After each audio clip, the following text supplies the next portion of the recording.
Hey, in this video, I'm going to give you the exact step-by-step checklist I use to rank on Google. These are the only on-page SEO optimization tips you need to know so that you don't get crushed by some big media company on the Google search engine results page. On-page SEO is the practice of optimizing elements on your page or site for Google. My blog, growthmarketingpro.com, and my software company, GrowthBar, rank for insanely competitive keywords, and we've scaled to seven-figure revenue using on-page SEO tactics. Today, I'm going to give you the on-page SEO checklist and walk through a few examples to illustrate. But before we get started, I need to plug my tool, GrowthBar. GrowthBar is the ultimate on-page SEO tool. It enables you to write with AI and optimize your blog post for SEO with the click of a button. You can even optimize existing blog articles with it. Go to growthbarseo.com for a free trial. Okay, let's get into it.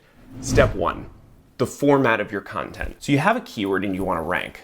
Step 1 of on-page SEO is to figure out the searcher's intent. By doing so, you can create content that is formatted to meet that intent.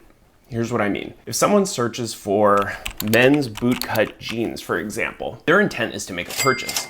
As such, Google surfaces mostly product pages and category pages from e-commerce sites like Levi's, Amazon, and Nordstrom. Just look at the Google results page for that query. Most of the results are shoppable e-commerce pages. But add one word to your query, make it best men's bootcut jeans, and the search engine results page, or SERP, changes completely. Now you'll see mostly blog posts from media companies like GQ, Vice, and the New York Post. So the first step in your on-page SEO experience is to figure out the proper content format for your query. Use GrowthBar's Keyword Research tab to understand what ranks at the top of the Google SERP. Is it long-form blog posts, product pages, YouTube videos? In most cases, your content should be in the same format to match that intent. In about 80% of cases, with the exception being e-commerce mostly, long-form blog content is the best format. Step 2, keywords.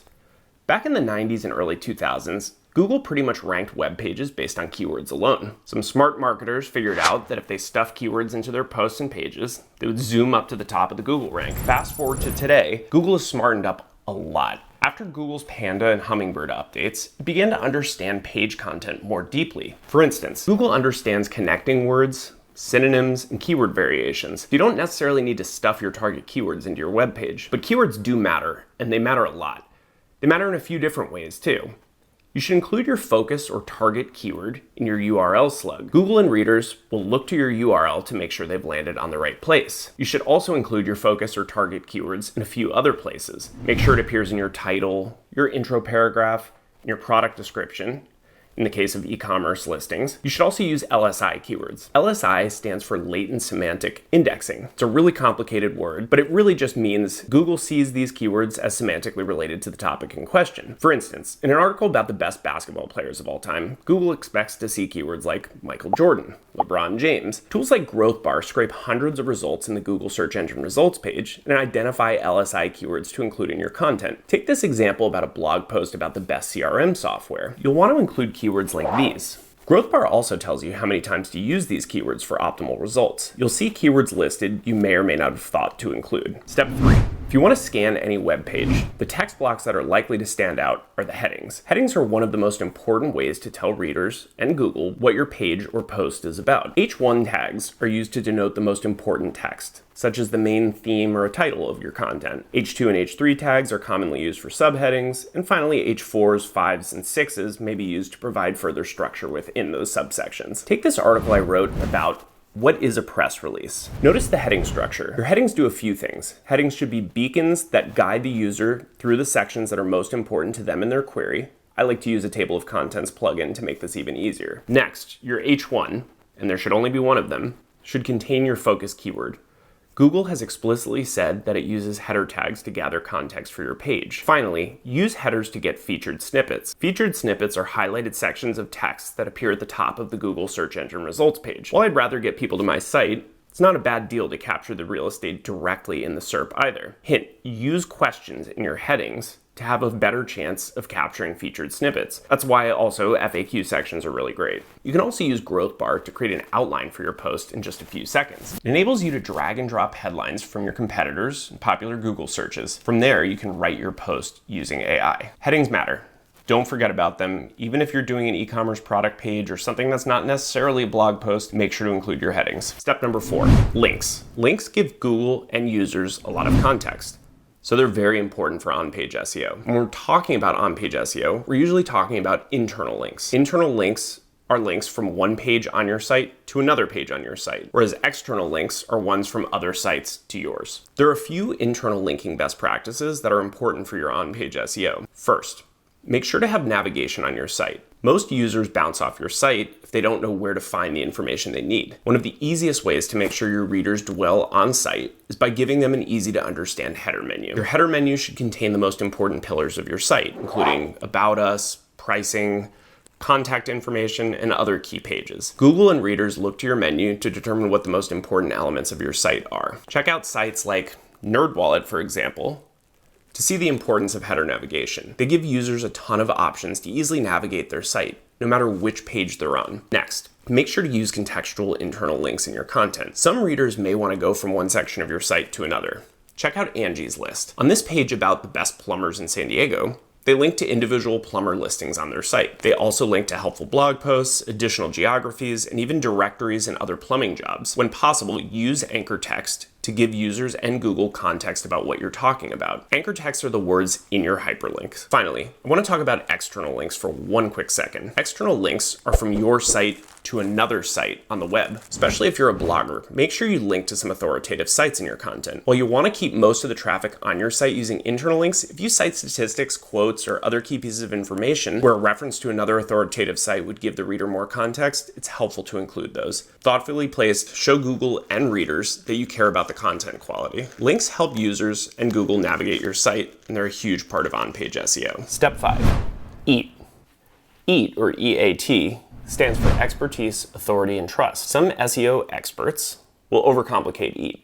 It's really simple. See, Google wants to see that a reputable human being is behind the content. Imagine if Google surfaced a blog post written by a 12-year-old about the best ways to make money in the stock market. Or what if it showed you an article by me about how to treat male pattern baldness? I'm happy to say I'm not the authority there. Google has a real interest in showing Googlers content that is written by experts on authoritative sites in a trustworthy way. Here are some ways to make sure your site has EAT. Include contact and About Us page on your site. Google and readers want to see who's in charge and how to contact them. Also, use personal experience when possible. Often I start my blog posts with a personal anecdote.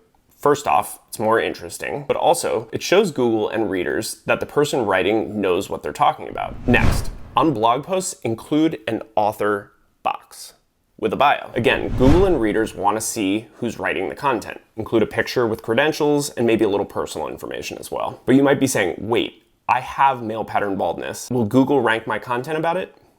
Yes, don't despair. Google quality raters also evaluate everyday experience, which means someone who is well-versed in a topic without necessarily having expert credentials can also rank. So just because you don't have an MD doesn't mean your blog about living with male pattern baldness won't rank. Step 6, mobile. In 2021, Google expressly said that it uses mobile-first indexing. That means your mobile usability is even more important than your desktop experience. But you know what? The on-page checklist for mobile is really short. First, make sure that your mobile site contains the same content as your desktop site. Make sure your site looks reasonably good on a mobile device. Use responsive design on your site to ensure it renders well on mobile. Note that you can have a different experience and design on mobile, but just make sure the content is equivalent. Finally, make sure your images and videos load nicely on mobile. This is where I've seen a lot of people trip up. The good news is that if you're using an out-of-the-box WordPress template or a site builder like Shopify, your mobile experience is probably just fine. Step number 7.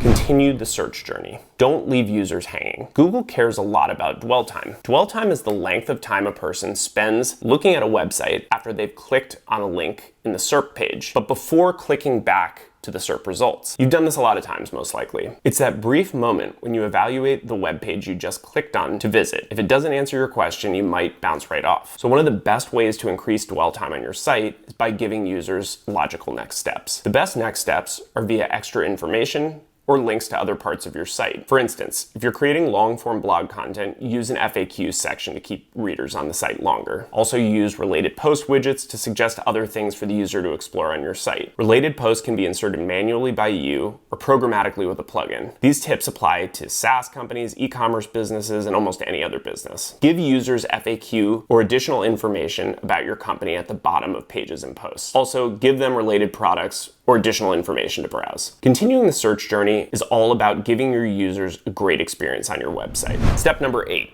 Last but not least, consider an SEO tool. This isn't just because I'm the founder of Growth Bar. Before starting the company, I used on-page tools, none of which were that great, to optimize my blog posts and rank ahead of competition. Great on-page tools start with a single keyword or key phrase. Type that into your tool, and it should scrape hundreds of results in the search engine results page. By doing so, it can find patterns and commonalities between top-ranking blog posts. In this way, it's sort of reverse engineering the Google SERP. Great tools like Growth Bar suggest keywords, content length, headlines to use, questions to answer, and it even suggests internal links as you write. And it uses natural language AI to speed up your writing. To reiterate, the only steps you need to take to master on-page SEO and create blog posts that rank are as follows. Step 1, format your content. Make sure you do a little research to see what ranks in Google already. Your content should meet the searcher's intent in the appropriate format: video, post, product page, whatever. Step 2, include keywords in the important spots in your post: the title, the introduction, your images, your H1s, URLs, etc. Step 3, use headings judiciously to break up your content and illustrate fast for readers in Google what your page or post is about. This makes your post really skimmable. Step 4, links with anchor text matter a lot. Use them. Step 5, remember EAT. Increase your expertise, authority, and trust with contact and about us pages, author bios, and any other relevant personal experience. Step 6, optimize for mobile. This one's easy, just do it. Step 7, continue the search journey by giving users logical next steps. And step 8, use an on-page SEO tool to make this all clear as day. And I'll add one final step. Don't get discouraged. Part of on-page SEO is an iteration game. There's a keyword you really care about, update your content every month or so. Small tweaks may help you find a winning combination. And give Growth Bar a try for free. I've included a link to it below. Use it first or your competitors will. Thank you. Please remember to like and subscribe below.